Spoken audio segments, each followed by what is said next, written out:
7 నెలల క్రితం చంద్రబాబు సీఎం అయినప్పుడు తొలి సంతకం చేసింది మెగా డిఎస్సి నోటిఫికేషన్ పైనే.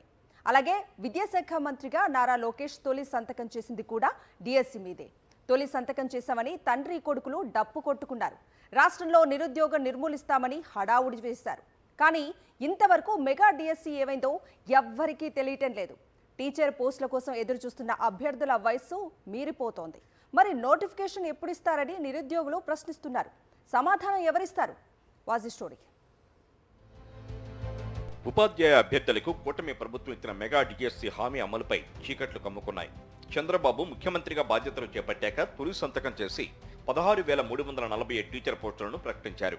డిసెంబర్ నాటికి భర్తీ ప్రక్రియ పూర్తి చేస్తామని చెప్పి గత వైఎస్ఆర్సీపీ ప్రభుత్వం ఇచ్చిన 6,100 పోస్టుల డిఎస్సి నోటిఫికేషన్ను రద్దు చేశారు. కూటమి ప్రభుత్వం వచ్చి 7 నెలలు దాటినా నోటిఫికేషన్ ప్రకటించకపోగా మరిన్ని వాయిదాలకు సాకులు వెతుకుతోంది. తాజాగా జిల్లాలో ఉపాధ్యాయ పోస్టుల ఖాళీల వివరాలు అందించాలని మరోసారి విద్యాశాఖను ప్రభుత్వం కోరింది.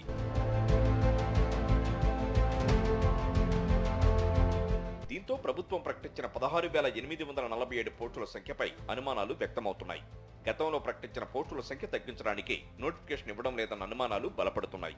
గత జూన్ 13న మెగా డిఎస్సి ఫైల్పై తొలి సంతకం చేసిన సీఎం చంద్రబాబు పోస్టుల భర్తీ ప్రక్రియ ప్రారంభించాలని పాఠశాల విద్యాశాఖను ఆదేశించారు. అయితే కొత్తగా బీఈడీ చేసిన వారికి కూడా అవకాశం కల్పించేందుకు జులైలో ఏపీ టెట్ 2024 నోటిఫికేషన్ జారీ చేశారు. టెట్ పూర్తయి 3 నెలలు గడిచిపోయింది.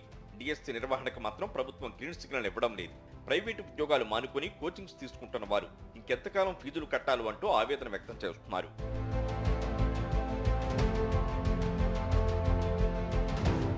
ఎన్నికల వేళ 25,000 టీచర్ పోస్టులు ఖాళీగా ఉన్నాయని చంద్రబాబు పదే పదే ప్రకటించారు. కానీ 16,347 పోస్టులను మాత్రమే ప్రభుత్వం ప్రకటించింది. వాటిని కూడా పట్టించుకోలేదు. దీంతో నిరుద్యోగ ఉపాధ్యాయులు తీవ్రంగా ఆందోళన చెందుతున్నారు. రోడ్ల మీదకు వచ్చి ఆందోళనలు చేస్తున్నారు. ప్రభుత్వం ఇచ్చిన హామీల కోసం డిమాండ్ చేస్తున్నారు. మీరు విద్యాశాఖ మంత్రిగా బాధ్యత తీసినప్పుడు నేను సంతకం పెడతా ఉన్నాను మెగా డిఎస్సి మీద నమ్మిచ్చారు. కానీ ఇంతవరకు కనీసం నోటిఫికేషన్ లేదు. ఎందుకంటే ఈ మెగా డిఎస్సిలో ఏజ్ ఉంది.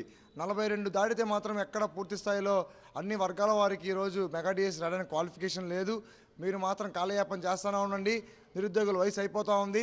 ఖచ్చితంగా ఈ కూటమి ప్రభుత్వానికి వ్యతిరేకంగా విద్యార్థి యువజన నిరుద్యోగ సంఘాలు రోడ్ల మీదకి వస్తూ ఉన్నారు.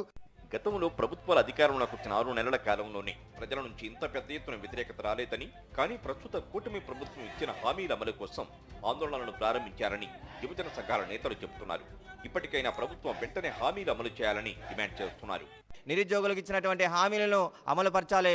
వెంటనే డిఎస్సి నోటిఫికేషన్లో ఏవైతే పోస్టులు మీరు చెప్పారో అవన్నిటి కూడా వెంటనే ఎగ్జామ్స్ పరీక్షలు నిర్వహించి వారికందరికీ కూడా ఉద్యోగ అవకాశాలు కల్పించాలని చెప్పి కూడా ఈ సందర్భంగా కోరుతున్నాం. మెగా డిఎస్సి అన్నారు. గత ప్రభుత్వం ఇచ్చిన డిఎస్సిని రద్దు చేశారు. ఇప్పుడు ఏదీ లేకుండా చేశారని డిఎస్సి అభ్యర్థులు మండిపడుతున్నారు. తొలి సంతకం అంటూ చంద్రబాబు నిరుద్యోగులను మోసం చేశారంటూ ఆగ్రహం వ్యక్తం చేస్తున్నారు.